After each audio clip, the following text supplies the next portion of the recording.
Oh, they definitely can. But yeah. All Anyway. On your time, Brian. I'm ready when you guys are. You dropping rocks? What is this? There's Starburst.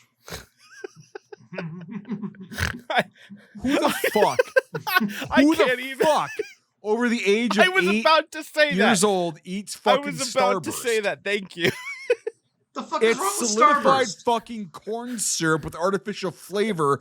It packed in a square-shaped shit and wrapped it. Who the fuck past the age of 8 eats those things? I do. The only ones that go to the fruit punch I thought ones, I the- will. the I red will ones. say ones are that's really very good. impressive, The Mike. pink I thought ones. you were frozen, holding that face. No, I'm just like, Oh no. When he's getting bitched at, he's just like, "Why are you yelling at me?" But Yeah. it's for a valid reason, though. I mean, come on. Let's be fucking in real. his Yeah. defense, it was the There- pink one, and those are okay to eat. So No, Yeah. the red ones are the best ones. Oh my Jesus! The pink ones are the best. Fuck, Yeah. fuck all of you right now. Yeah, well, we'll ship all the red ones to you in the Midwest, and they'll take all the pink ones over here. The red ones, yes, that's acceptable. But still, who the fuck eats Starburst? I do. Past the age of Well, 8. here's the real question: Did you buy them, or were they given? no, Jamie had him. Okay, so I think that's okay. that's fine. Oh Jesus! I think that's Well- that's the gray area. You She- can she- take them, but you can't buy them if you're over the Yeah. age of 8. When I was setting up in here, she brought me a glass of water and a handful of Starburst. So I was like, thank you. Jesus!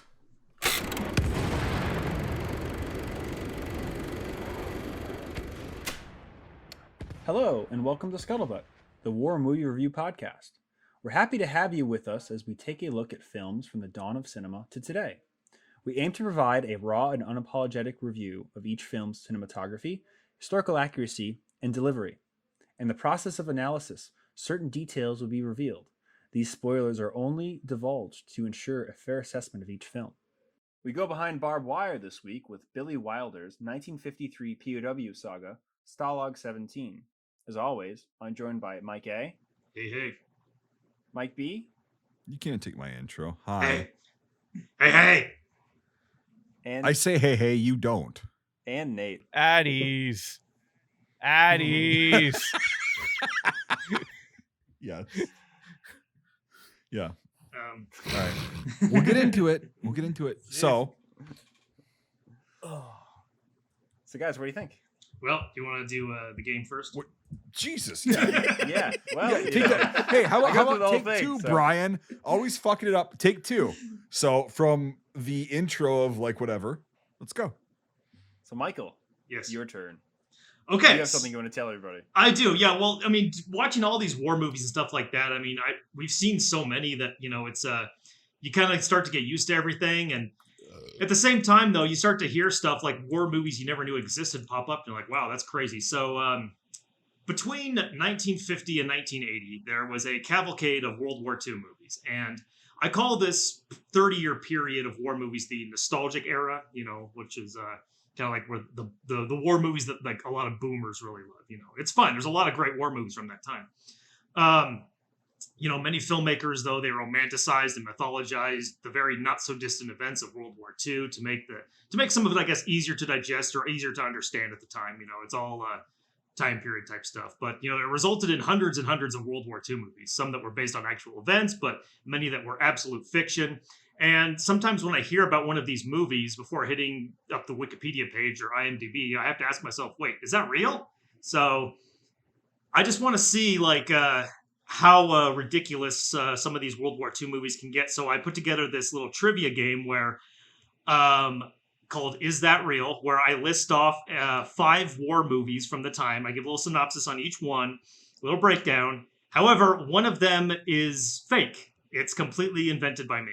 And I basically read them off to the other 3 here. And then they're going to listen to everything that I say and then write down which one they think is the made up one. And then they'll present their answer. And then we'll see who gets it and who gets fooled. Cue it. All right, here we go. And I'll put the names up on the screen so you guys can see after I'm done reading these. Okay, movie number 1, The Young Lions, 1958. This black and white epic focuses on 3 different soldiers that find themselves in the cauldron of World War II. Marlon Brando, with dyed blonde hair, plays Christian Distel. Stay with me, Nate. Sorry, Um, caught me off guard.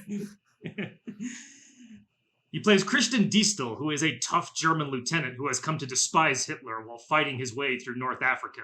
Montgomery Clift plays Noah Ackerman, which is funny because that's my last name. Noah Ackerman, a Jewish American grunt who who has to fight to overcome the prejudices within his unit. The film was based on a novel by Irwin Shaw, who, upon seeing the movie, disliked it so much because it took out all of the anti-Semitism that he put in the book. So that's movie number 1. Movie number 2, Von Ryan's Express, 1965. Ever wanted to see 50-year-old Frank Sinatra play a cocky prisoner of war who hijacks a Nazi train? Well, that is Von Ryan's Express. Set during the uneasy Italian campaign, Frank Sinatra plays the titular Ryan, a no-nonsense colonel who is in charge of a gaggle of British and American POWs, as they stage an elaborate escape plot by hijacking a German train and fleeing to Switzerland. Sinatra's character earns the nickname Von Ryan for his reluctant hero status, but of course, in the end, he wins the day with his MP40 and earns the admiration of his POWs. Movie number 3, Force 10 from Navarone, 1978. With the success of the Gregory Peck war epic The Guns of Navarone in 1961, a sequel was bound to happen, 17 years down the road. This long-awaited sequel continues the saga of Captain Mallory, now played by Robert Shaw, as he teams up with an American sabotage unit to blow up a bridge in German-occupied Yugoslavia.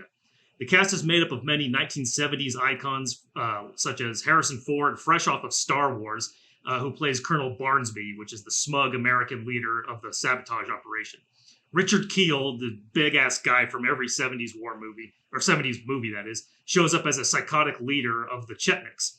All the staples of World War II commando movies, the botched parachute drop in the first act, getting captured over and over again, the prissy Brit who annoys the American, the hot partisan chick wielding an SMG, the German spy amongst the group, ridiculous explosive devices, and of course going undercover in German uniforms. Movie number 4, The Gateway, 1959. Shot in Yugoslavia but set in Italy, The Gateway is one of 3 war movies that focuses on the Battle of Monte Cassino. Peter Graves, just before Mission Impossible, that is, plays the reluctant American hero Lieutenant Gearing, who, along with his squad, has been isolated on the cusp of Monte Cassino.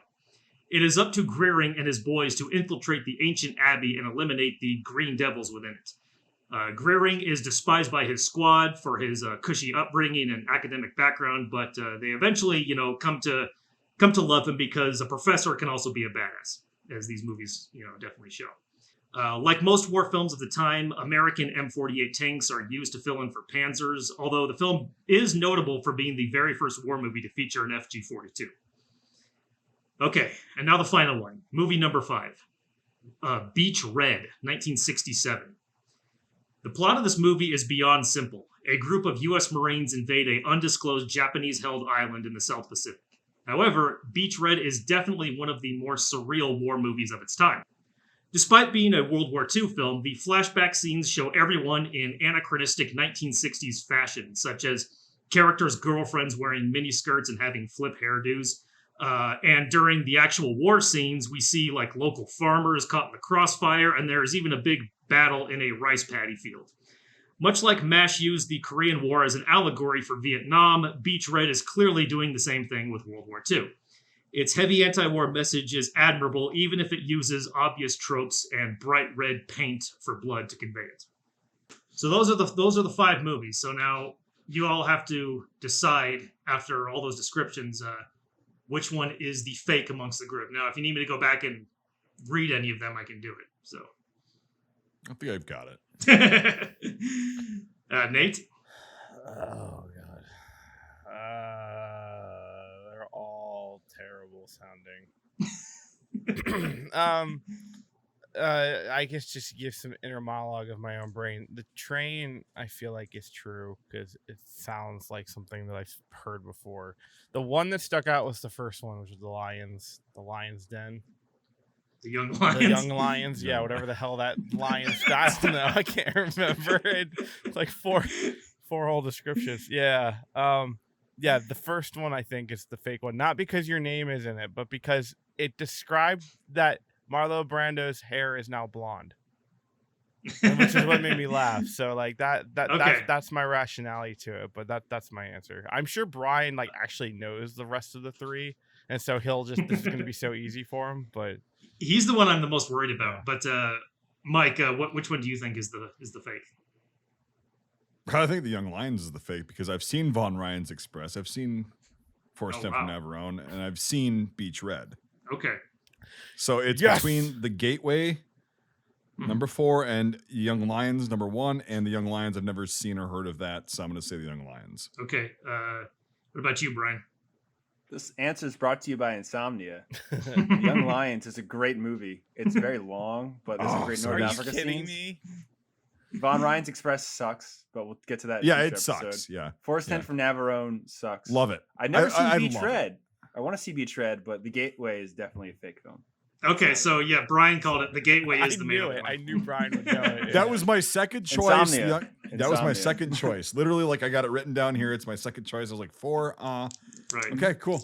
But it sounds like The it could be, right? well, when you were saying it, I was like, "Fuck, I don't think I've seen that." But is it the real one? So yeah. But when you said this is the last one, Beach Red, I'm like, okay, I know. I'm 99% sure. Right. So Well, okay, so Brian, maybe we're not that far off because I have seen number 2, number 3, and number 5. yeah. So That's close. not good. I've never No, seen a Michael, single one of those. So there you go. wow. They're- Oh, Forrest Gump from Navarone. It's the Young it's Lions one of those. is really long. Yeah. Yeah. Okay. and, Yeah. it's Forrest Gump from Navarone is a big like popcorn fest. It's so stupid, but it's wildly It's entertaining. fun though. Yeah, it's wildly fun, entertaining. The first one's great. The first one's Oh really yeah, the good. Guns of Navarone. Oh my Yeah. god. We Yeah. watched that before Reveille, actually. Yeah, we did. We did. we were yeah. like taking guns apart, and we were like, "Fuck it." Yeah, because they're in We're not- Greece, and then all of a sudden it's like, okay, sleepy time, and then Our yeah, Airbnb was covered in guns. yeah, it was fun. It was a nice place. I'm really glad That like was- we got that. But like my fucking yeah, so Well, for future installments Broke in the this, wine I'm gonna glass. have to look for more obscure movies then for future. oh no, just keep going. No. Keep going. You're good. So Because literally most of our listeners are going to be like, Von Ryan's Express, Frank Sinatra? No, he never did that. Mhm. No. Yeah. Forrest Gump from Navarone, Harrison Ford? No. so I win Um, this round. yeah. Yeah, you do. You do. I'd say I get second. I'd say I Oh. get second. Yeah. Oh, I have Few seen seconds. the Harrison Ford one. Yeah, Forrest Gump from Yeah, Navarone. it's really bad. You Damn, bleed red the blood, Chetnik- that's Darky. Yeah. You bleed red Oh, blood. God. that's Yeah. why I think I blocked it out of my mind is because it was so bad. It's pretty bad. You unzip me. It's all coming Oh, back. It's really bad, but like it's entertaining. Yeah, That's the yeah, thing. yeah. And like Yeah. It is. Yeah. it's like other. Well, I won't spoil your. They fucking like pool of steal the sh- bomber. Well, beginning? it's not a bomber. It's a fucking cargo plane. It's like a There's- carrier. oh, yeah. Yeah. I thought it was a It's like a, Lancaster. yeah. No, no. I think it was anyway. Okay, so cool. So that was fun. Speaking of flying behind enemy lines, yeah, no, for sure. Speaking of shit. Okay. All right, So- well, Mike's gonna So give what- it like a 0.0000. Let's have Mike A go first. Let's have Okay. Mike A go first, and then we'll go, and then we'll talk about it. Okay. All right, yeah, let's get into it. Stalag 17. I knew diddly about this movie. I knew that it was about POWs, and I knew it was before The Great Escape. But I'd always heard, like, you know, it was pretty famous. Like, it was kind of a notorious, like, you know, movie, World War II POW movie. I didn't know anything that was in it or anything. And so I went in kind of blind, and I was very shocked because this is more like Hogan's Heroes than, you know, like than fucking like The Great Escape. It was very awkward for me and to watch, and I thought it was insanely annoying. The entire fucking thing. The movie should have been called The Annoying Americans, because every fucking character in it was just, you know, I couldn't stand listening to them talk. So yeah, I didn't like it. When it comes to like historical accuracy in terms of like POW camps, that's something I really don't know a whole lot about at all. But just as a movie, I thought it was just, I didn't care for it. Who's the talking pill going to? Brian, why don't I hear what you have to say? So this is a movie I've seen a lot, like growing up and whatever. And I didn't know like if I should rewatch it again because I remember a lot of it. Rewatching it, I mean, it's not as good as I remember, but I still think that it's interesting for what it is because it sets the stage for POW films. And I think the reason that you have such the Hogan's Heroes esque-ness of it is because Hogan's Heroes just basically ripped this movie to make into a TV show. Because this came out in '53, and I think Hogan's was like 61. I think 65. Oh, okay. Mhm. Because I just watched The Offer, and like one of the guys that made The Godfather, he pitched the idea for Hogan's. But yeah, it was in that '60s period. But this like really sets the stage. There are a few other POW films, and just to touch on that while we're here, like there's tons of POW 1950s, '60s films Oh, yeah. from the Western perspective. Even Manchurian Candidate, they touch on POWs and shit. There's another really good Korean War indoctrination POW film, and I can't remember the name at the moment, but the first real one that set it up is I think a film that you like, Michael, is The Grand Illusion. From the Yeah, 30s. I don't know. I got some mixed feelings on The Grand Illusion. I think it's interesting.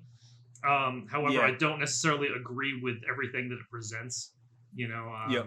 and then we can talk about that another time. But Yeah, but that's like, these are basically the two that were, that was the World War I POW film, and this was the first one to come out about the Second World War.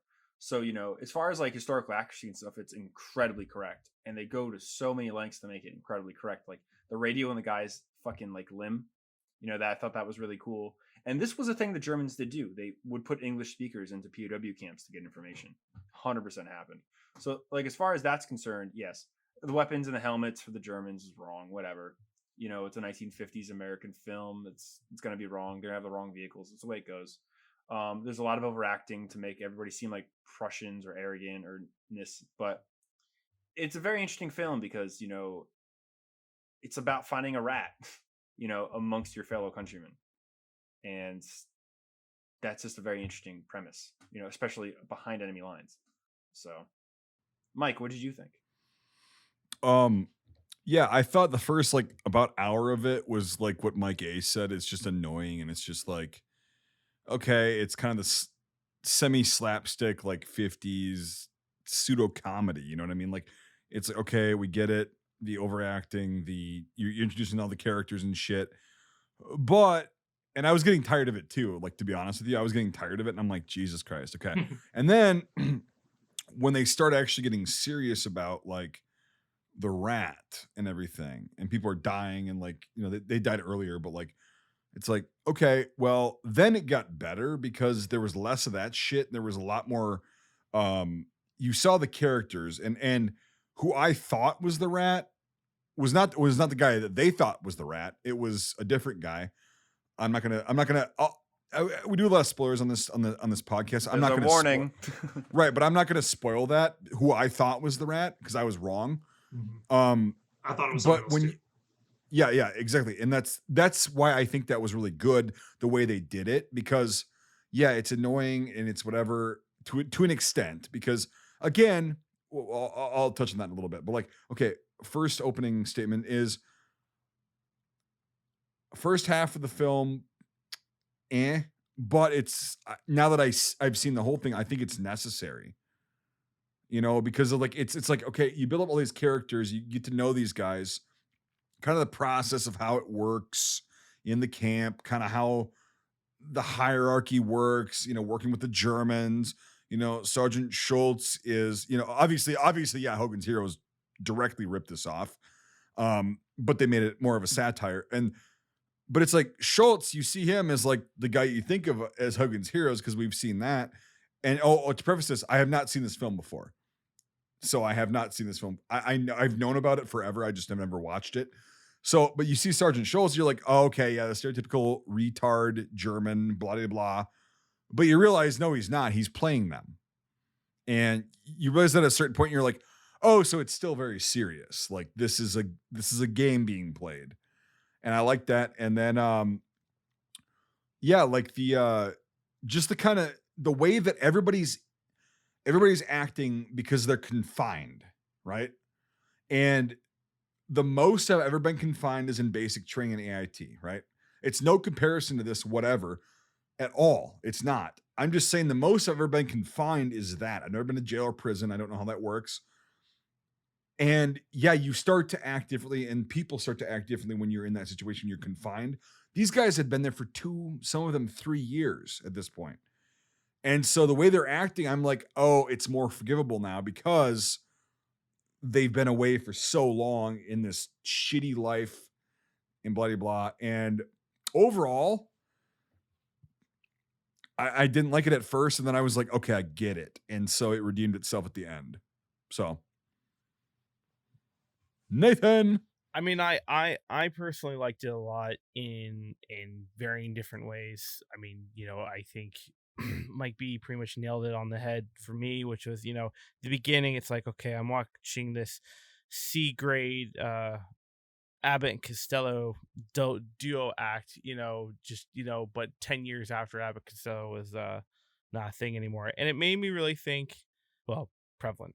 It made me really think that this movie's kind of made for a younger audience, and that was kind of like what my thought process was. The Germans are goofy and stupid, moronic. The guard soldiers are, trying to make it light. They're playing, volleyball with chicken wire antenna, like just things like that, where it just made me feel like, okay, maybe this is geared towards a younger audience, TV movie kind of feeling. And then it kind of went not darker, just more mature. And so then it made me think, okay, maybe that's just because it's of the era of that campy 50s movie thing where, it was the start of start of a Hogan's Heroes like formula that, that then was influenced for the next 10 to 15 years. So it was hard to not be like, okay, like what is this? But then at the same time, you take things from it. I think like every movie we take from this, even if well, maybe not Mike A because he just hates it, but maybe the fact that like we go and we take points and we go, okay, this is good. I like this. I'll pull this from this, pull that from that. Like there was some really good camp life stuff, and the thing is, I guarantee you that there were probably people in there, or at least involved in production, who were actually in camps like this, most likely. And so that is something that we don't know the actors backgrounds, but most actors in Hollywood had experienced World War II in some capacity or another, whether it was stateside or actually out and about. And a lot of veterans came back and acted, especially in the later 40s and 50s.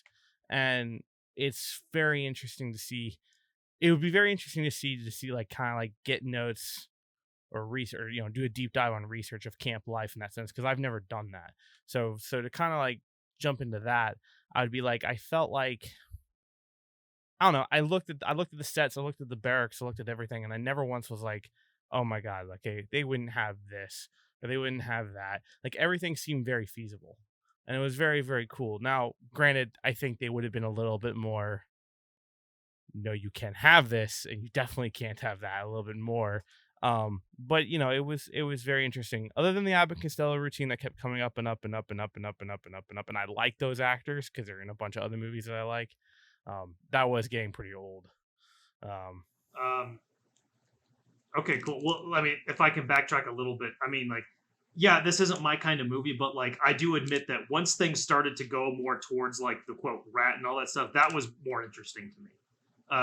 That sort of thing was actually intriguing, but yeah, everything else, like the two guys like trying to go look at the Russians in the shower and stuff like that, I was just like, or the Betty Grable's Betty Grable, yeah. obsession. How are you gonna get me a date with Betty Almost, Grable? almost, Yeah, it's almost just like He works for LA Gas. We'll get her a dress. Right. almost like super like stocky serial killer obsession. yeah. But here's the thing again. It's like, It's the so 50s, okay. though. I'll ask each one of you guys. Mike A, what's the longest time you've been away from females? Completely away from females. No, I get the reason why. No, but, just answer you the know. question. Answer the question. I get why he's feeling that way in the movie, but Wow. No, I'm just saying. Answer the question. Answer the question. What's the longest time you think We're you've going ever to been talk about away? the time he was at the Waco compound for 3 years. yeah. Well, No, but there was a lot of females there. right. I don't know, dude. Like maybe like a week or so. Yeah. Nate. Like not seeing like any females ever. Like Yep.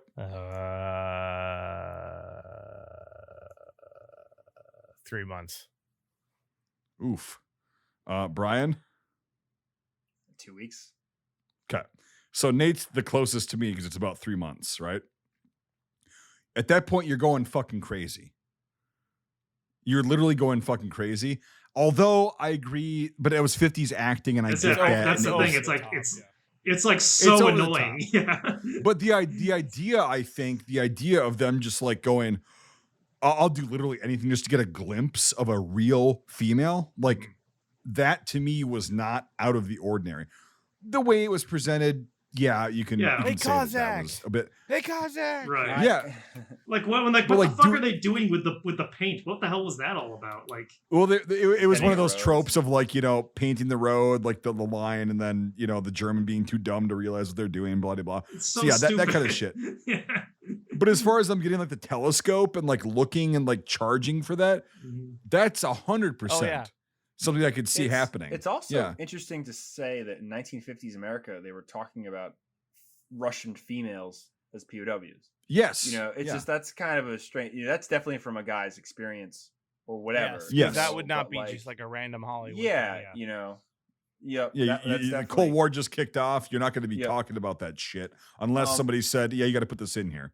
Yeah, and one thing I want to touch on before we go any further is like about Yep. the camps and stuff. So, the Luftwaffe actually had its own special camps for airmen from Yep. the Royal Air Force or the British or for the American Air Force, for the Allied Air Forces, and they were treated better than the other POWs, like just regular soldiers. So they were Stalags. They were all over Germany and stuff, and Poland. And they said this camp was near the Danube, and but anyway, that was the system. So if you were shot down, as like a crewman of a plane or something, and you be taken prisoner by the Luftwaffe and end up one of these better camps, better food and everything. But that was Um, also based on your and- rank. True, yeah, because he mentioned sergeants or NCOs, because all these guys were Yeah. of like middle rank, and that's where they had to separate the officers, and everything toward the end. Yep. Yep. But what do you call it? So yeah, that's like the basic camp system. So they were like Air Force camps run for Air Force crewmen. But what I thought was really cool they showed was how valuable cigarettes are, and that was even Oh. true outside of POW camps, because each week, one GI would get one carton of cigarettes as rations, and if you didn't smoke, that was a gold mine to make money. So like when you were in these camps and you got these cigarettes, like that was money. Who gives a shit about paper money? Like cigarettes you can use. Yep. So I thought that was really cool. Well, how they used that was the system. another kind of interesting thing though, you say like for like down to airmen and stuff like that. There are also guys in here that are just regular Army infantry too. They're not all Yeah. like they're not all Air Force. Some guys are wearing M41s and stuff like that. Yeah. There were crewmen that wear M41s. That was the thing. You see Yeah, Air Force patches. Yeah. and But stuff. like, here's the thing: is the camp is run by Army personnel, and whether that bears relevance or not, it doesn't matter. But like, Mhm. I would think from the system the Germans use, I would think there'd be some just field guy, like not necessarily infantry, but like supply guys or whatever. Tankers, you get cut off and then you're captured. That Well, there might was, be thrown into Patton's this. son got captured in Tunisia. Right. Son or son-in-law or something, and he was in a camp So, at yeah. the end of the war. But Some of the Yeah, guys but like there was the Luftwaffe camps were all for only Air Force personnel. Correct. Right, Correct. yeah, So and this that, was I, our- that I do. Maybe know. this Yep. is So you saw So- Wehrmacht in there, but some of the guys like the guy who was really like against our lead character, the guy with the dark hair and the beard, like he seemed way more like infantry to me than like a flyer or something like that.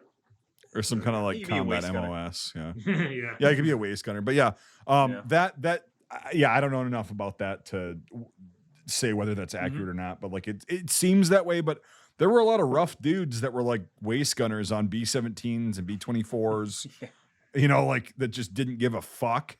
Or they And- got torn up like that one character. They kind Well, of yeah, like, Yeah, PTSD yeah. and stuff. Well, that's the thing is like that's not PTSD. That's just Sure. your life is over. Your brain Shock. is short circuiting, Mhm. and nobody knows how to help you. They're just okay. That's the way he is. But like it's like the guys, that were trembling after all the shelling from the First World War. They're really yeah, severe it's just cases. your brain is just short circuiting, and at that point Mhm. they didn't know how to talk to him or whatever, and yeah, so that wasn't bad. But yeah, and also a cool little detail that they said, which is why I agree with you, that like they had to have had somebody that was actually in a prison camp, is when they said, all right, we got potato soup. And so I talked to a POW who was in the first ID. He got captured in Sicily, okay, or Italy, very early Italy or Sicily. He got captured in 43 and spent the rest of his time in a POW camp. I met him several years ago, and he had a book that he wrote, and he said he kind of worded it like a weird thing in the last part of the book of like guaranteed weight loss recipe. And he says, potato soup, boil water, add salt, add 1 potato. And he says that was potato soup, what we got in the prison, the Stalag from 43 on. He's like, we were so malnourished and so skinny that it was insane. Like we couldn't function. Like we could barely function. And it wasn't because the Germans they didn't want to feed us. It's like they couldn't. They barely had enough. He said they could barely themselves. feed their own guy. Yeah. Yeah, that's like he said all the guards were emaciated and just weak and whatever. It's like, so nobody, because they didn't want to put any more than they had to towards these prison camps, because it was like, okay, well, we've got 3 fronts open at that point, or 2 fronts, and then in 44, it's like, okay, well, now we have 3 fronts, not good. And so they actually mentioned that, and they showed that in this film, like, oh, the potato soup is over, which is literally just water with a little bit of salt and 1 potato. If you're lucky, you get a potato chunk. Well, this movie was based on a play that was written by the 2 guys who wrote it were in POW camps in the war. So it's based on a play that was written by guys that were actually there. Yeah, no, I think it definitely shows, you know, in the way they hide everything too. You know, it's Yeah, just, the height, you know, the double container water bucket, you know, things like that. It's like, you know, you gotta be creative, and it really does stand out. And that was something that just because I try to stay away from escape movies and commando movies because I was so saturated with them as a kid on TV. You know, it's like I just try to stay away. But like, you know, I thought they had a lot of good attention to detail, and the way they filmed it and the way they did stuff was really, really good. And I liked the camera angles. I liked the pacing near the end, where on the turn, on the plot turn. There we go. That yeah. No, I'm with you there, dude. I'm with like you there. because again, it felt like they had to like, I don't know. It just felt like it was like, let's do this. Trying to butter the audience up like before make it real. Make it funny, Yeah. make it because maybe just us playing a war movie was just so overdone at that point. They got to make it more interesting for the audience to come and see. Again, it's like, Right. well, you know, it's that time period. You know, what's interesting is that, so we did Fixed Bayonets was 51. This is 53. Mhm. So comparing both of them, you know, I mean, different wars and everything, but at the time they were seeing films like, you know, Fixed Bayonets, where it's like these B and C like killer movies. And, That was the one thing. It's like, well, here's a campy like POW World War II drama. Look, yeah, and only you know, and only 3 people this is died in the whole movie. So. Yeah, and this is before, you know, To Hell and Back, which would come out in what, 4 or 5 years? 2 years 61. later. 61. To Hell and Back? I thought it was 50. To Hell and Back is... No, I thought you were talking about The Great Escape.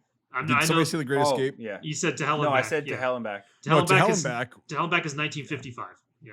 Yep. Yeah, so 2 years after this, you have To Hell and Back, which sets the stage, you know, because then you have Hell's for Heroes with Steve McQueen, you know, a little after that and everything. Yep. You know, so that like we're in that like small period after the war before they started colorizing and really like you getting to the story. So I think this was just like, you know, a campy transition from a Fixed Bayonets kind of story to Hell and Back.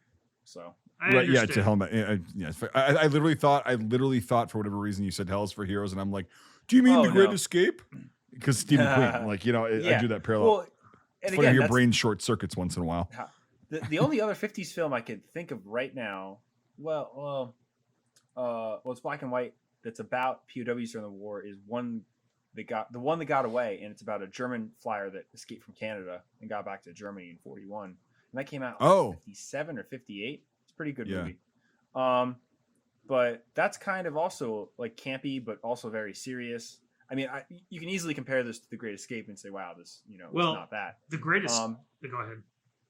Yeah. Well, I'm just saying that it's just like that one's a little bit more toward this, but again, comparing to The Great Escape to this, because they're within 10 years of each other. Yeah, The Great Escape has lighthearted moments. And it has moments of levity. I just think it's way more balanced when it comes to that. Just in my own personal taste when it comes to this, it's just not my thing. If it was more like King Rat, I think I would like it a lot more. I think the premise is cool and stuff like that. I just can't get over all of that annoying shit, Yeah, the overemphasis. By you Yeah. saying annoying shit, are you talking about like the two guys who are doing like the Abacus style of comedy, or are you Yes. talking and Yes. solely them, or are you talking about like everything else? Mostly them, but also like I don't know. I think the Germans are a little too cartoony in this. Right. No, I agree. They're, Yeah. and Yeah, some of them. Yep. yeah, for and sure. they're like fat and everything. It's just like Well, Real-line. yeah, but it's mostly those two guys and like but I don't know, like I wish it focused more on the main guy, like and him realizing what's going on with the Peter Graves character, with the spy, when that stuff starts. Spoiler. Okay, sorry. No, I'm just making fun of that, but like, go ahead. Okay, but when it comes to that stuff, I think it's more interesting. And I also like that they don't like escape at the end. Only that one guy does with that lieutenant. I kind of like that element of it. But no, but we don't know that. To be fair, like, we don't know what right, happens. that's true. Yeah, but they do execute the plan. But Yeah. Other than that, though, yeah, the rest of it, I was just getting so exhausted with it. And like I say, it's just personally, it's just not my kind of style, for this sort of subject matter. In The Great Escape is great. The book is a billion times better if you could read it. Holy shit, they leave out Jesus so much. It's Christ. so good. Oh my god. But Do, well, do- I'm do just you know being how serious. fucking much I hate that fucking phrase? I Ooh, the understand. book is so much better. Like, of course it's gonna be better. You have your imagination. I You understand. create the fucking story. Okay, I'm Hey, sorry. I understand, but like the real stories behind these guys is like it really blew me away because I was expecting like a good story, but like Yeah. with the book The Pacific, that was like way better than the actual series. The series is good, but they leave out a lot of really cool guys and stories. Of course they do. Yeah. They I have could to, yeah. I could give you some examples where the movie is better than the book. There are some of those. Yeah. So, Yeah, let's save that for a standalone, perhaps on the Patreon someday. yeah. But I fucking hate that statement, Brian, and it's nothing personal, but it's Yeah. like every time I fucking hear that, oh, the book is better than the movie. Of course it is. Of course. It's yeah, your I'll own just- creative I'll liberty. just say It's that I not was somebody really- else's. I was really blown away by the facts that I learned from the book about the escape versus the film watching it. Like just Sure, it was and very the interesting. the director of the And now- film actually, you know, we're gonna do The Great Escape one of these days. Mhm. We're gonna do that. We could straddle the line though because we are a POW film. So Yeah, but like what I'm saying is like we have to do that because so that director did so much fucking research. The writer and director did so much fucking research, and they never let anyone deviate from the lines that were written because of all the research they did, blah blah blah. So I think that would be a good one for me to refresh my memory on that because literally one of my favorite films of all time is that war films rather is that. And that's only 8 years after this, you know. Yep. So yeah, we should do that someday. And like, I'm not going to compare Stalag 17 with Great Escape because of that time difference and whatever, blah, blah, blah. But yes, what you're saying is the book is better than the movie because you learn so many more facts. Yes, you can, as we know, you can only convey so many things on screen. Right. And that's why when you say the book is better than the movie, of course it's Yeah. 9 times out of 10, 9.9 times out of 10, it's gonna be. So I've rant never, over. I've never read the book The Great Escape. One thing I do know about it though is that when the escape happened, it was like in the dead of winter and it was like snow and everything like that. And they had to like chip through ice to get when they were digging the tunnel and stuff. So that was one thing that would have been really interesting. yeah, it was 44. It was like March of 44 when Yeah. I think the escape was. And it was in And yeah, they were digging it from winter of 43. and it was in what is today Poland. So like the Poland, movie, yep. the Yeah. movie makes it look like Bavaria, and everything like that. But Yeah, with all the trees and everything. right in reality, it would have been like very dank looking. Yeah, well, like in this film, they sit there on the Danube, so they kept all these guys really far east. And I was thinking when we were watching Right. it, or I was watching it, was like in 2 months from when this takes place, these guys were put on a fucking march. Most of them marching west, and some of them ended up like being overran. You, by the you're Red getting your Army you're and getting stuff. your the Danube is west in Germany because it's Frankfurt and all that Well, there's stuff. more than one Danube, but Okay. I think they said the West Danube or something. But Europeans are strange too because the way that they say like the left or right side of a riverbank, it's different. It's for the way it flows. So like the left or Right. versus a map. So, but yeah, a lot of these camps were in the east. Sorry, Okay. Mike B. Your okays just make me laugh so hard. It's so dismissive. It's just like, Okay. No, hold on, I'm just like okay, like it's all right. You got, okay, like because you know more than I do. sometimes Like, yeah. you go, okay, like, and your fucking point is, like, All right. Well, now it's just okay. I'm probably wrong. gotcha. Let's just gotcha. move It on. makes me laugh though. Yeah. So we should yeah. probably do Yep. IDMFB just because INDFBA. Yeah. We can talk about Hearts War 2 and stuff because that's a Well, piece of no. shit. Here's the thing: is like, okay, let's just really quickly go through the German uniforms, the American uniforms, blah blah blah. Okay, because all of us have something that we noticed about everything. We could do Yeah. that. Yep. Right. So I'll go first. We talk about the Mighty Eighth too. The what? We talk about the Mighty Eighth, which is coming out, which is the new big series, and half of it is filmed in a POW camp like this. So Because a lot of those guys got shot the fuck down. Yeah. A lot of those guys got shot the fuck down. Most of them didn't survive, and the ones there's a that place did, called yeah. Ploesti. Yeah, Schweinfurt. But okay, so we'll start out with just like basic shit that they should have probably known. But again, you're talking to veterans and people that were doing the costumes and shit. They probably weren't there. They have the word right, Feldwebel, right, sergeant. But that would be a different rank than Unteroffizier that Schultz was wearing, right? Yeah. He was wearing Unteroffizier rank, and that's fine. Like, and also he wouldn't have been as a sergeant, even as a what the hell is the equivalent, like sergeant first class for Feldwebel. He probably wouldn't be carrying a fucking swagger stick, right? Yeah, He probably would not It be just carrying- reeked yeah. of Hogan's Heroes. I mean, it was just Yeah, like, it's a cartoon. yeah. Like, and I know Yeah, but Hogan, Hogan's Heroes came so much no, later. I know, yeah. but it's just so funny. It's Hogan. like it most definitely took influence of it, and or just really played with the historical details to the nth degree. And so, What's going What's on there, up? Mike? I just Brian's impression was so spot on, and I failed to fucking. oh, I recognize didn't see it. What do you say? Hogan's Heroes. Hogan's Heroes. Yeah, Came man. out. Got the Hogan. Maryland accent going, brother. Yeah. What did I say? It weird? Yeah, you said Hogan's Heroes. Hogan's Heroes. It's Hogan's. What? It's Jesus Hogan's Christ. Heroes.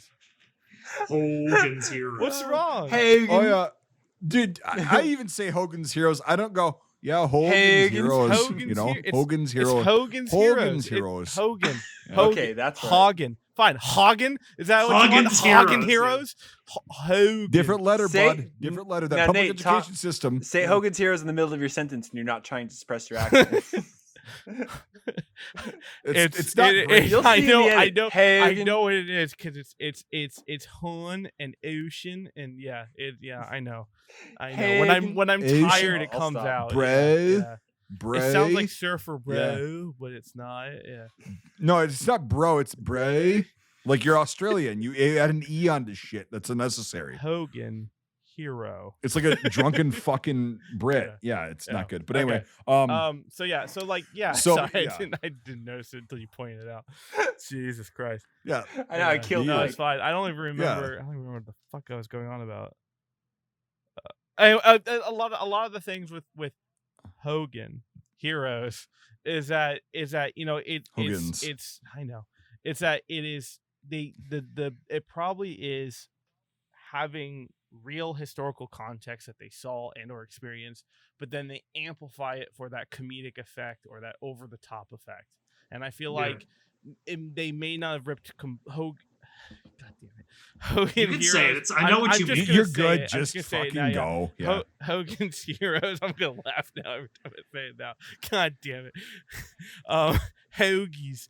Going out and really, really like, you know, it made me I can't anymore. God. It's okay.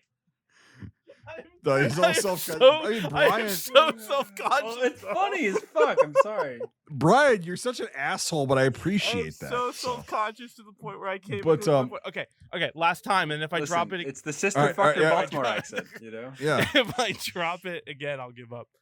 Just the historical context that they were able to use and then over amplify to make comedic effect. I feel like that Hogan's Heroes may not have immediately copied off of this movie or movies like this, but I feel like it They took- did. Well, I think you have to give the benefit of the doubt that they probably took historical context and but took the same route, as in over amplifying the characteristics of the culture and or the historical military roles in those camps and making them ridiculous. There's my thought process out of my mind. Yeah. I think But I mean, they Okay. literally ripped off Sergeant Schultz. Like that was to be viewed at the 100 beginning as a 100%. buffoon, Oh, yeah. as a buffoon and whatever. But he's So then actually who was like the spy in Hogan's Heroes? Well, Sergeant Schultz was playing him the whole time? I think that Hogan's Heroes is a result of like this, The Great Escape, any movie that was like this. You know, it's a parody of like those movies combined, basically. You know, like it's a parody of the genre, kind of.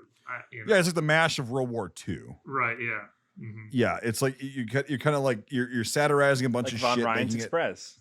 Yeah. Oh So, well, that You know, that like- was a weird one. But all the play with POWs, though, you know? yeah. Yeah. But yeah, it's Yeah, you know it's yeah. it's a it's got a little bit of Stalag 17 in it. It's got a little bit of Great Escape in it. In terms of I'm talking about Hogan's Heroes. Yeah. So it's like it's a parody of all that stuff. But in this one though, it was just so I just couldn't take it. Schweinhund Well, but and stuff like that. It's, Yeah, but here's the thing too. Like, look at it this way. Like at the beginning, the narrator, whether he was actually there or not, I know he was in the film, but like he says, yeah, there's been a lot of films that have come out about, you know, blah blah blah, this and that. There's been nothing made about the other experience the guys had, which is in POW camps. right. That And just it's like it's factual though. It's like they really hadn't up until that point. that's true for the time, but it's funny when he said that. I just said in my head, "Oh, wait, just a little while, man. You're gonna get nothing but POW movies for the next 15 years." You know, Right. We got to start somewhere. But, Yeah. like, Your yeah, I mean, balls and fucking barbed wire. right? you know? Because it's like through the 50s, like 60s and 70s, there was just like World War II movies were either like commando movies or they're POW movies. yeah, and this one. So as far as all the POW movies that I've seen, and again, this is one of the most popular, and I just had not seen it, to be honest. This one was not as bad, nearly as some of the others that I've seen. Yes. They're just like, I don't know the. I can't name names them off the top either, of my but this head. one was not as bad. And No, yeah. it wasn't because again, you got that last hour of like, oh well, now it's real, right. You know, And, like and even it's like, okay, even the well. Abbott and Costello like routine, yeah, it might get old because like again, because I feel like they're just filling in time. But you know, it wasn't. I've seen worse. I've heard worse. I like both those actors. but that guy was also Yeah. that character was also losing his fucking mind. Oh yeah, 100%. Yeah. You know, and like he was literally losing his fucking mind, which is understandable. And you know, he gets no mail and everything. Like this guy is like gonna fucking pop at any moment, and they didn't want him to. And yeah, so That was one thing I picked up that reminded me of The Great Escape because they dealt with that really well. Because it's Yeah. like, again, this confinement, like you've been here forever. And for those guys that were shot down in the early part of the war or got taken POW in the early yeah. part of the war, it's a long haul. And I like the Scottish gunner or pilot from The Great Escape. yeah, he was a Couldn't take it crewman. Yep. anymore. Yep. Yeah, and he just finally Yeah, you know, wire Just jumps happy. up to get death killed. by guard or like death by cop. He they'd say becomes today. wire It's happy. Fuck Yeah. it. Yeah, Yep. fuck it. Well, and Company that's where forever, you know, the Abbott and Costello guy that's like barking at Schultz and shit. Yeah. But here's the thing: is Schultz also Well, knows all that. of them are all of them are kind of dealing with the trauma of, Yeah. of being confined. Because even Cookie is just like, this is his way out. He's just gonna work for this guy. Just get- survive. Yeah, Yep, survive. everybody's Yep. trying to figure out their way through this. that this mouse thing, racing you know? scene, Joey's fucked that up. mouse you know? racing scene is 100% correct. Yeah. 100%. And I don't mean that with sarcasm. We should have bet on It is Shronopus, you know? 100% correct. Fuck! Like, I've can't remember what book I read, but I remember people doing that same thing, but they did it with they somehow they got ducks into the thing, and the Germans didn't care because they were just like, whatever, okay, yeah, take care of the ducks, it just keeps you busy. And they would tag them and they would race them. And I don't remember Wow. what book it was. God, it was really funny though. And then This, I think it was after like a week. The Germans were like, okay, you either like toss the ducks out or we're gonna eat them. All right. So Yeah. Because they're probably Yeah, 'cause- fucking hungry Yeah. too. Oh yeah, well that's the thing is like that guy that I talked to that was a POW from 43 on, he's like, yeah, the guards were fucking just nothing. Like they were just emaciated and like we were all super hungry. And he's like, we didn't like it, but we understood why. It wasn't like out of spite that they weren't giving us food. It was just out of necessity. Yeah. Like you got to feed your guards first, and then they got one potato per shack, like it was shown in this film. They call it potato soup. And when he's like, oh, there's supposed to be a ham hock in here. And then the one guy was like, yeah, well, and you can send that ham hock to Geneva. Yeah. Because like, never. One interesting thing in this, which is also in The Great Escape, is them making moonshine in there. Yeah. Which is I'm guessing that was a real thing that happened. What you know? is this? Yeah, well, You get potatoes and enough, you know, Nitric acid, acid. sorry. Nitric Yeah. acid. Yeah. Because no, if they're gonna make moonshine off of potato peels, you're not gonna get a lot of sugar. It's gonna be really fucking bitter, Mm. like really disgusting. That's how they 'Cause you have to- reacted in Again, The Great confinement. Escape. Fuck it. When- Yeah. when they Well, no, drank the it. Great Escape, they reacted like, oh, this is strong Oh, okay. because they actually got potatoes. You know, they somehow smuggled a bunch of potatoes in. These guys did it from potato peels, like they said, and it's like you barely get any starch off of there, barely any fermentation. It's mainly going to be like really fucking bitter, watered down alcohol that tastes like potato peels, like shit. Mhm. You know, so that's why they were reacting that way, and they're like, "What the fuck is this?" You know, and I mean, it probably was like, even after distillation, it was probably like 5% alcohol, which is like a normal beer. But it was like, it was going to taste so bad, but that's all they had, you know? So it's like, Jesus. And yeah, it's like, and their signaling styles were good. They had the tunnels and all that shit, which, you know, you see in the Great guy Escape with the too. prosthetic leg with the smoke bomb in his. The smoke, that yeah. Yeah. Hey, that was an elaborate thing. no, but like they took a huge risk. They jumped SS guys, which you know they got punished for. Yeah. You know they did. Like, Which of it's like- course they're wearing like parade black uniforms when they show up. Why the wouldn't they? Algemina. So okay, with that's that, a good segue, so yeah, because yeah, that could happen. That could have happened at that point because the Algemina were everywhere. But at that point, we're talking December of 44 in this. It's like Hitler's guards walked out of the fucking. Oh, Reichstag, talking- Yeah, that's what got it in looks his like. speaking of car, Hitler, drove Right. to the fucking POW camp, picked this guy up personally for blowing up a With their train Hakenkreuz in Poland. armbands on, yeah. So. Yeah, with a cigarette. Hakenkreuz, yeah. That's- But like it's here's the thing is it's about 3% possible they could have been wearing blacks. 97% they would be wearing grays.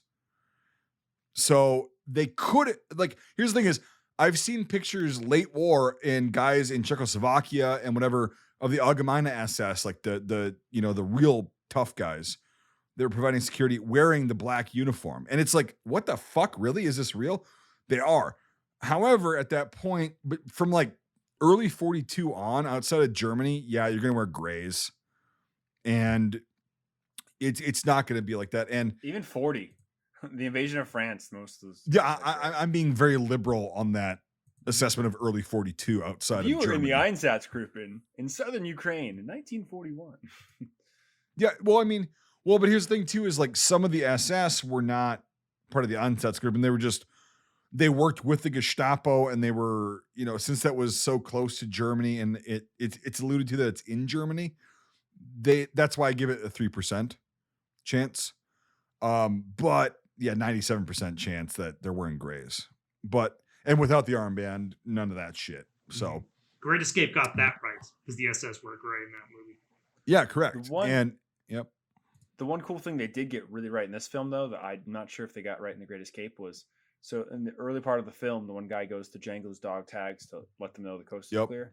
He's got the correct Yes. wafer style POW German dog tag. Yes. And a lot of the guys have them throughout Yeah. the film. And again, Well, that was most of something I them- was most of like, them wow, do. that's fucking cool. Well, when they hang it on the Very Christmas niche-y. tree, when they hang it on the Christmas tree, Yeah. you could see most, I think all of them had that That POW wafer tag. style. Yeah. Yeah, which were actually issued, and like there's That's evidence, the like POW people had, dog tag. and yeah. but yeah, they didn't have that in the Great Escape, which that's Mhm. one thing. But here's the thing: I is thought that was also cool. at for the some 50s. camps, maybe they didn't issue them, so I had to do more research on that. No idea. Like, who Well, I know that knows? Yeah. That was definitely a POW thing. Yeah. And I was like, that's cool. Oh, for So, sure. Yeah. In know. Germany, yeah, that was definitely a thing. And then, yeah, so that was cool. And then just yeah. I mean, there again, I overlooked a lot of the annoying dumb shit in this film. I really did, because I was like, okay, it's in the 50s, early 50s, mind you. The Mein And Kampf scene did make me laugh. that was because That's yeah, what I okay. just So shared. thank you for bringing that and up. I love that scene. I loved that scene. That I thought I that was love fun. that kind of shit would have actually fucking happened, because I could guys see are it, so bored yeah. and they're like, okay, they want us to be indoctrinated. They want us to read this horse shit. Yeah. All right, we'll show them. And they all put on like a fake that I kind of love shit. Schultz's response too. Oh, one fear is enough.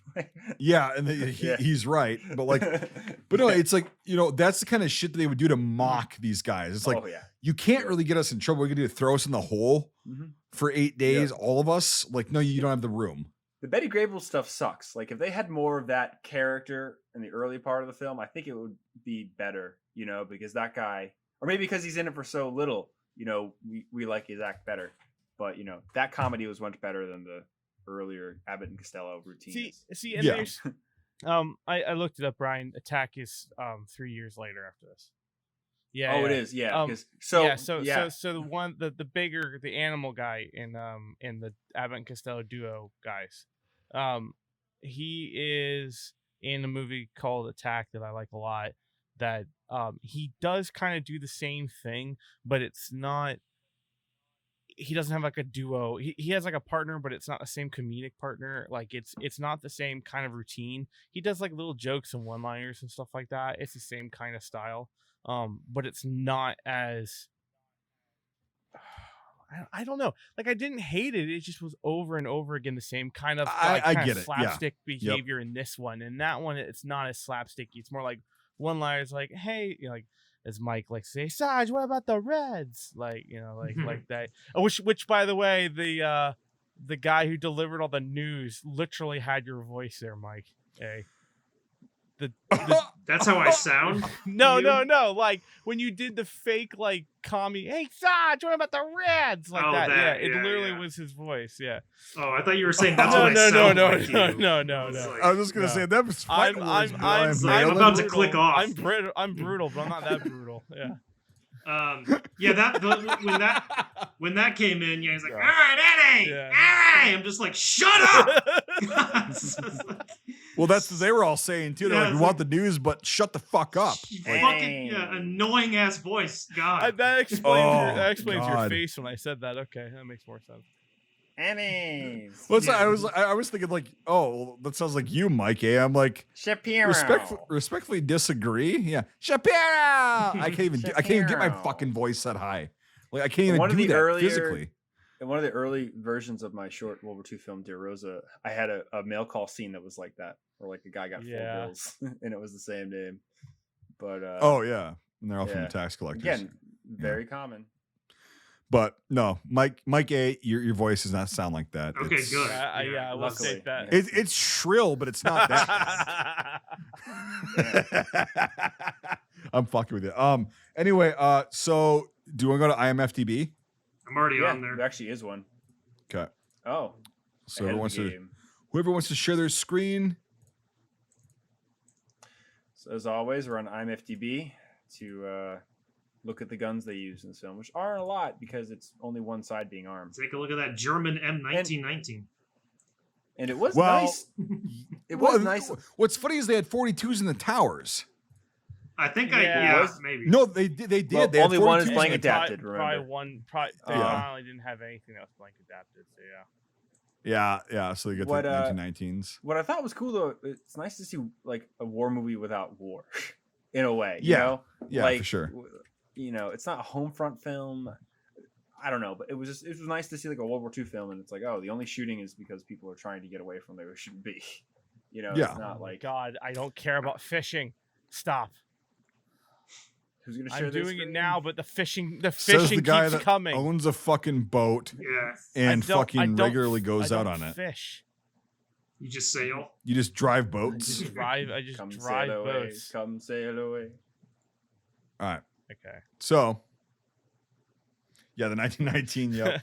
Yeah. So, yep. so I have Incorrect. a question for you, Mike B. Why do the helmets look like World War One? Oh, because they're plastic. Because they're plastic fucking replicas of the 1916 to 18 Stahlhelm.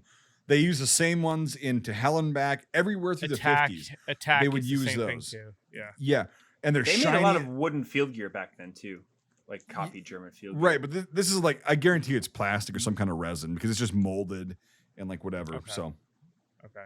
Yep. Yeah. So like the 1919's there, but then the 42's like right there. It's weird. yeah, exactly. Dual Yeah, So- wheels. Oh, the KR98K, very inaccurate. Very so, inaccurate. These guys, guys, had quick that. question: When was the first manufacturing date? We're not going there again, penis. It says 37. We're not. The We're concept- It says not. 37. No. here. Concept wasn't expressed in the 98. Hey, we're Brian. Well, I'll say Brian, this. Brian. Let's agree to just disengage hey. right now. Hey, Mike, you'll agree with me here. When they splattered the paint on the end of the rifle, I was like, somewhere there's a Candy 8 that probably still has paint on it.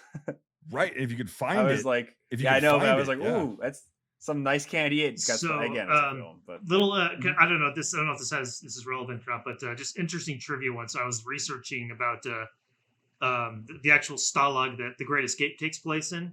Their Mhm. watchtowers, they discovered, they did like archaeological like digs around and stuff like that. And the watchtowers all had MG 131s inside them, not like MG 34 or 42s. Well, yeah, no. And here's the thing: is so what I was gonna say. I was kind of being mostly tongue in cheek when I said the K98's not accurate. That's not actually totally wrong because they would give. That's okay. So in in Hogan's Heroes, Sergeant Schultz carries a Craig Jorgensen 1898, right?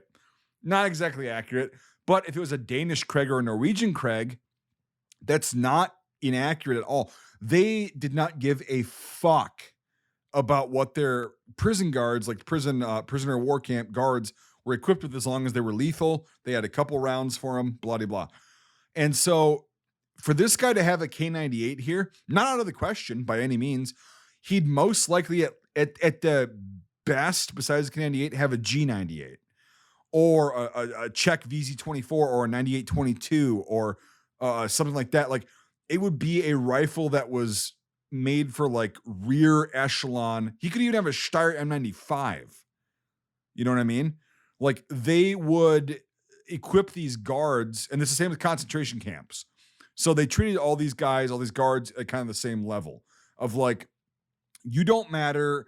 We're going to equip you with shit that we captured or we just had that is not going to be beneficial to the front line. Now, could some prison guards have a K98? Yes. Is it likely? No. It's about 70% that they would have something else, 30% they would have a K98 or a frontline weapon like that, right? So I'm sorry, Brian, really quick. That does translate over to the towers as well. So instead of having an MG42 or even a 34, they would have a 131, a fucking ZB26, something that was like they captured, or an MG08 15 for that matter. Polish WZ-30 was used a lot by the Germans. Yeah. well, Yep. I was just gonna say, so Mike A knows a lot about this from his research on the Atlantic Wall and fortifications and stuff. Because every single position on Omaha Beach had at least 13 MG42s. Don't get me started, and- Brian.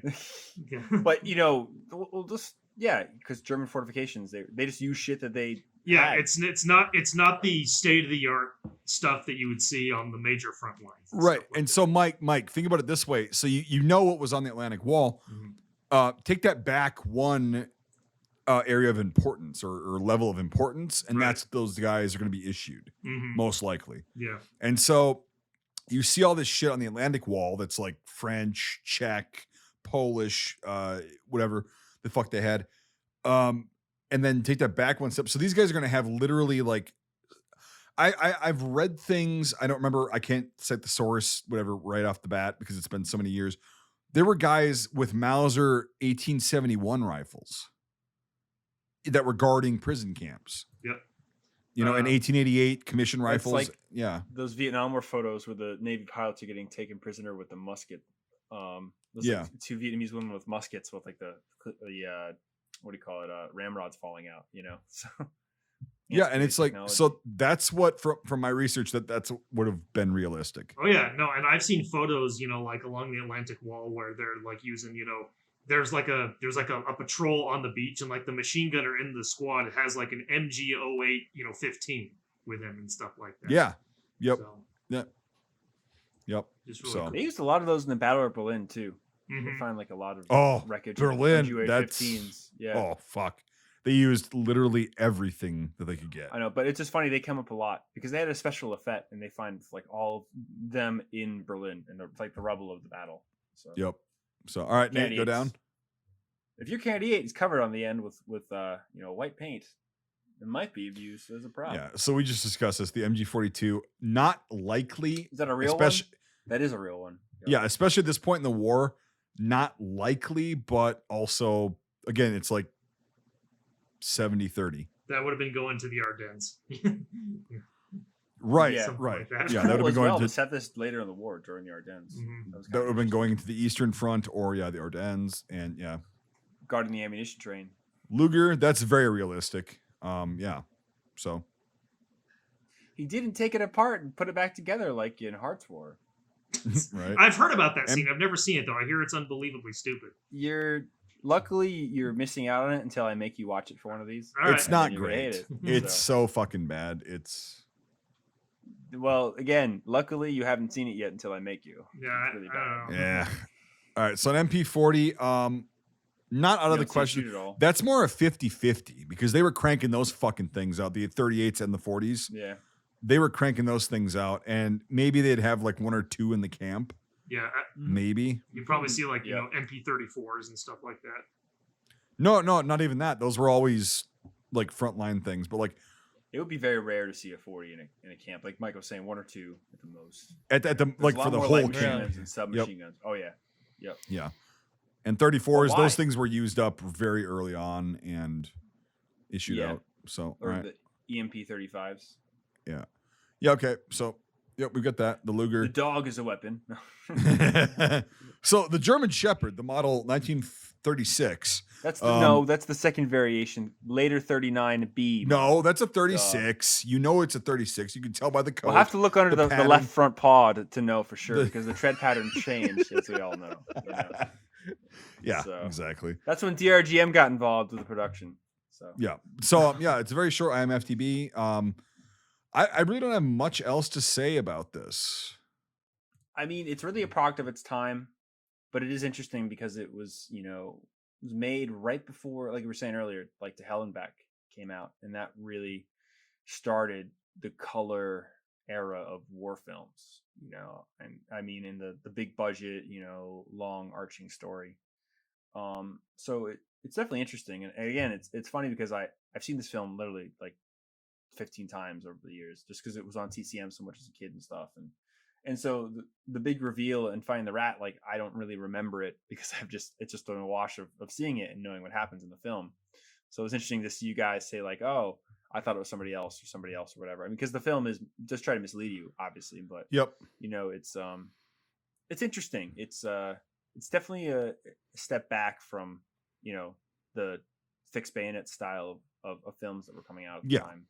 And it's interesting that it at least was so popular that, well, first off, the lead got an Oscar, and second off, you know, Hogan's Heroes just ripped it. Or sorry, Hogan's Heroes ripped it. You know, Hagen's Fucking- Heroes. And it also Yeah. it also you know initiated a bunch of POW films after this. Yeah. yeah, you know, so it's interesting for what it brought about. You know, Yeah. and It's brought at least attention to the fact that, yeah, there were POWs in the Second World Yeah. War, and some of them we have never found. Like those Yep. two guys that got killed in the film, Who found them? Did they keep records? Were the records burned? Mhm. You know, did the families like ever get notified? Who knows? So, Yep. but anyway, yeah. So, do I give closing thoughts and then wrap her up? I- I think that we're at that point. I'd be interested to see what the play of this is like, because I just reading the backstory to it. It says that the film script was extensively rewritten for the screen. So I'd be interested to see what the play is like. It's It's like springtime for Hitler. Yeah. Springtime for POW. I imagine it's a bit more serious. I'm just saying. I could imagine that Yeah, the probably. humor aspect. yeah, I bet you know. you it's a whole lot more serious, a whole lot more death, a whole lot more, grueling camp life, a lot less Abbott Costello Yeah. eye Well, that's- movements. Wah, wah, wah. Yeah. I'm not a player theater person, but I feel like this would convey very well over stage. I Yeah. feel like you could really get a lot out of it because it's just the hunt for the rat. You just Right. said, wait, did you just say it was made from a play or a thing or a? I missed. Yeah, that. it was Yeah. it was Mhm. based on a play that was written by two guys who were actually in There you go. a POW That's gun. why Yeah. there's over theater acting from the 1950s. That's 100% the Yeah. reason why. Okay, that answers it. So that would Okay. be Sorry, interesting to I get, guess like, I so missed get that. Yeah. That would be cool to get a modern stage acting crew that's really good together to rehearse this and do this, and a good set and everything. It'd be very interesting to see that. Yeah, I agree. I agree with you, Mike. Because a lot of people, they try to, especially pushing out movies, they'll take that theatrical play written script and all the stuff they do and all the overacting and all like the like that thing where it's like, they can do that and they have to do that in theater, especially in production plays, because that's the whole thing. You have to overemphasize it to sell it on the stage. Whereas if you have a camera in your face, it may not translate as well, doing a Right. theater like style acting And multiple takes, multiple like, takes, and yeah, especially, yep. and then you have a production guy going, more eyes, make the eyes bigger, more wide eyes, we need more, Yep.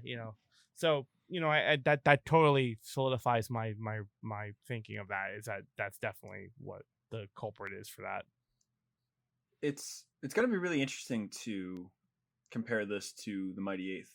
It's currently in post production, which is the new Apple TV What- yeah. series. Made by Like the same legacy people, who did series, BOP. from Steven Spielberg and Tom Hanks about the 8th Air Force, which is, I guess, the only Air Force that ever existed in the Second World War. Only Yep. one. Well, dude. But, According to Spielberg and Tom Hanks, the entire war was American, so they don't focus on Well, anything. Look, sorry. look, Yeah. Brian. I hate to break it to you. The only armies in all of World War II is the 506. Or sorry, Second 101st, SS. 506, fifth, First Marine Fifth Division. Rangers, First Marine Division, and Mhm. Second SS, Second dude. SS, and now the 8th. Did you say the 8th Airborne? Yeah. Eighth Air Eighth Force. Eighth Air Force. Yeah. Why is my brain mush Yeah. today? And here's the thing: is they per capita they did take the most casualties and everything, Mhm. but there were other parts of the Army Air Corps, like other divisions and bomber groups and fighter groups, that took just a little bit less. They just Oh, never yeah. got recognition Right, for yeah, it, yeah. you know. And it's like, the 15th never gets talked about, and they were in Africa and Italy, and they flew Right. Spitfires for most of the time. And there was actually just ended up reading I've read multiple ones. It's not like I'm just biased the last week, but I read a really good Mustang memoir from a guy in the 15th, and he talks about how like everybody talks about the 8th, everybody talks about the 8th, everybody talks about the 8th. Well, they had one mission where a bunch of 8th pilots ended up landing at their base in Italy, and they were like, "Wow!" They were like, "You guys are from the 8th. You're in England. That's amazing." And they ended up going on a fighter sweep, like with them, and he was like. And that's when I found out that it was an illusion. That they are actually pretty mediocre pilots at the end of the day, and they lost like a few. Of well, their that's guys because they had and so much stuff, and- turnover. They had so many new guys constantly. Yeah. and But it was just interesting how it was just like, well, here they are. Let's see how good. Oh, well, they really suck Oh, because they're stand new. out. They're all very new. Yeah. Oh Yeah. no, Yeah. they're stupid.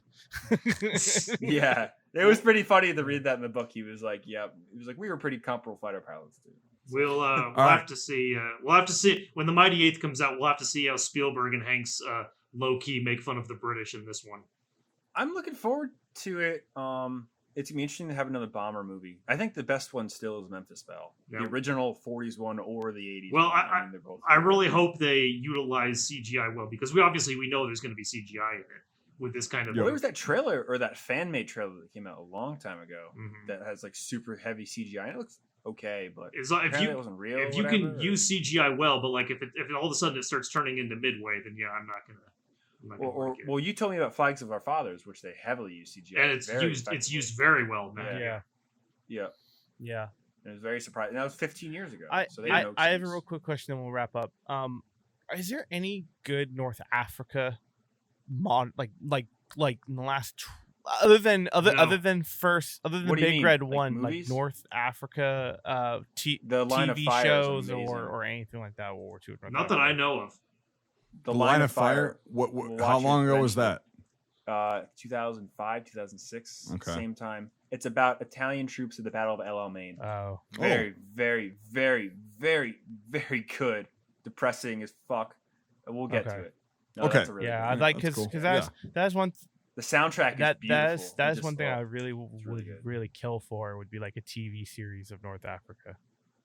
Yeah, that'd be cool. Yeah, it's a Yeah. very interesting campaign. My favorite. There's a really good book series called Liberation Series from Richard Atkinson, and it's called An Army of Dawn, or the Army of Dawn, and then the Day of Battle, and then the Last Battle, and it's all about, or I forget the name of the last book. Anyway, but the first book's about North Africa, and he does a really good job with like 600 pages, incredibly amazing. He goes through everything, but he talks about one story at the end of the campaign because it was a multinational campaign. People call it like the Calm War, or like the not real war, because it was the Poles were there, Czechs were there, Germans were there, Americans were there, Free French were there. So many Europeans were there that weren't from Africa that they really tried to fight differently. But anyway, so at the end of this campaign, this one reporter ends up in a Tunisian bar, and he walks in, and outside there's like this artillery unit that's shooting away the last remnants of Germans. And in this bar, there's Frenchmen, there's Poles, there's Americans, every nationality ever, and they're all getting drunk as fuck. And whenever they like shoot a candidate, a blast outside, they all go huzzah, and all the shit's falling in their beer. And like the North Africa campaign for me, I just wrap it up in that one memory from this correspondent. Like, it's just so insane. It's just so many people that were thrust into it that didn't want to be there, that fought in these incredible conditions. It's pretty crazy. And everybody had the chip there. And it was I at the mean, it's just- beginning. It was at the beginning too. Everything. Yeah, it's when we cut our teeth and we fucked up Castrine Pass. I mean, there's so much history that's of our defeats Mhm. that you really don't hear about. That's where Yep. even the name from my production company comes from, Stuka Time. That was the joke. It was that there was Stuka Time and Spitfire Time, and Stuka Time was basically 22 hours of the day, and Spitfire Time was the 2 hours that planes were above your head. So it's interesting how much of that came into it. The last thing I'll end up with, there's a really funny acronym in the early part of the war for planes, because the German Luftwaffe was bombing the shit out of us. And they'd say the recognized planes, you have to look for the wings, engine, fuselage, and tail. Weft. Well, they shot down so many American planes, the American gunners, that the joke was it actually stands for wrong every fucking time. Because you would just fucking shoot down everything, So, but yeah, no, it's really worth touching on the North African campaign. Rant Yep. over. All right. So who wants to go first? Final thoughts and ratings. I guess I'll start it. Since I started. Yeah, like I say, it's just not like personally, it's just not my type of thing. I get it. I probably wouldn't watch it again though, but I'm glad I did see it because I think it's important to watch film history and all that stuff. Just me personally, it's not my sort of thing, so I would give it probably a 3 or a 4, maybe a 4 out of 10. Cool.